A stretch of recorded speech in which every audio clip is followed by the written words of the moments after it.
Hey, it's Therese with HeyStithems, and we were invited to sail on the inaugural sailing of the new Norwegian Luna and take part of its christening ceremony. Our first day on board was full of exploring the ship's spaces, and our first impression was, wow, this ship is stunning. There were windows everywhere, which made the common spaces very bright and felt more open compared to other ships in their fleet. I loved the open concept for the Starbucks, and the lounge area was beautiful with the full sea views. Walking throughout the ship, we just kept saying, "It smells like a new car in here." And of course, this piece of art had me doubling back to take another look. I was actually really impressed with the outside spaces on the Luna. There were way more options than just regular chairs and pool loungers.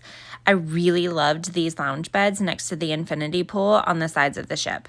The Norwegian Luna also has two really big slides on board, one being the aqua coaster water slide and the other being a drop slide that's dry. The dry slide goes from deck 18 all the way down to deck 8. As awesome as this looks when viewing the ship, I do think it's an odd placement to have the slides pass by so many staterooms. The overwater walkway was also a fun addition, but the floor below is all windows, so I'd be very careful with what you wear when you walk along this clear bridge. The pool deck was really awesome and had a ton of seating.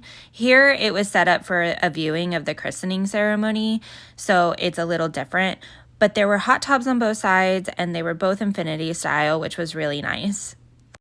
I'm going to be honest, the buffet area was jolting to me at first. After being on so many cruise ships that center so much space around the buffet, this new layout felt very tight.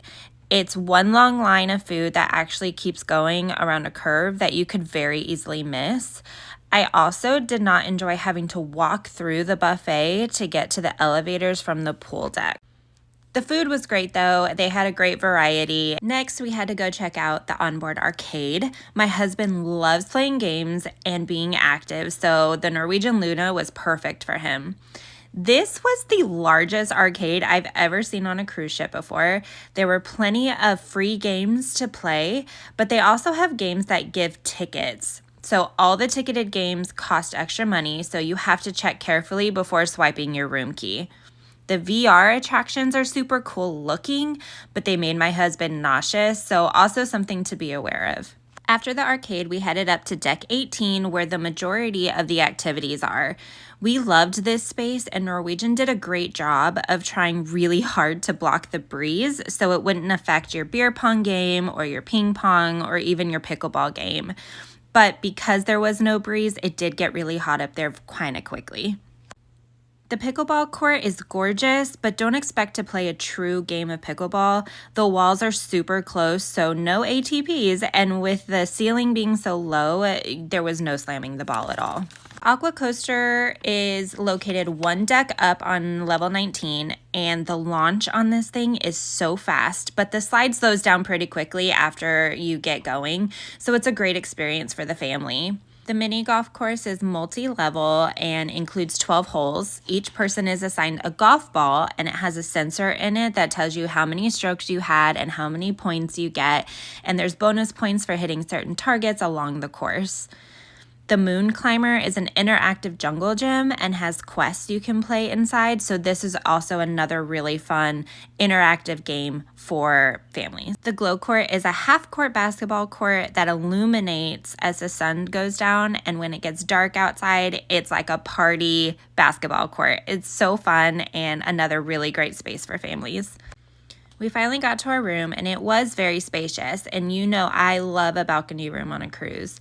The bathroom was sufficient, but more than one person at a time wouldn't work. The closet had 3 sections with pull-down shelves and a few bucket-like drawers. So if you need extra hangers, you can always ask your room attendant and they'll bring you some more. Our room was on deck 9, and after staying in a balcony room on deck 9, I would highly advise not to stay any lower than deck 12. There was zero privacy on the balcony for us, which was kind of a bummer, but since we were barely in the room, it wasn't that big of a deal. After getting settled in the room, we went and looked at the onboard gym, and it was so nice. It's attached to the onboard spa and has a fantastic view from the treadmills. The freeway area was very spacious, which you don't see a lot of on other ships, so that was great.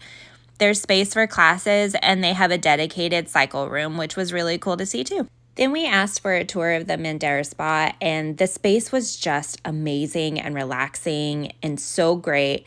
So many amenities are included in the day pass, like the thermal spa, the saunas, a steam room, a salt room, an ice room, and all of these heated chairs. So of course, we went ahead and got a day pass for the next day, and it was the best. Then it was time for the christening ceremony, and it was beautiful. You could just tell how exciting it was for Norwegian to launch the Luna and how excited everyone is for the direction the company is headed. After the ceremony, we were invited to dine at Le Bistro, which is the French restaurant and a signature restaurant. And I was actually so hungry, I forgot to show everything I had, but here's the steak, and it was so good. The sauce was delicious, and then I had a chocolate dessert that I couldn't pronounce because it was French, but I was very impressed. It was a very good meal. We finished our night by watching Elton. I did not grow up listening to Elton John and didn't think I'd know much of his music, but I was so wrong. The singing, the dancing, the theatrics, the costumes was just amazing, and I can't recommend the show enough. I hope you enjoyed our quick overview of day 1 on the Norwegian Luna. Come back for day 2.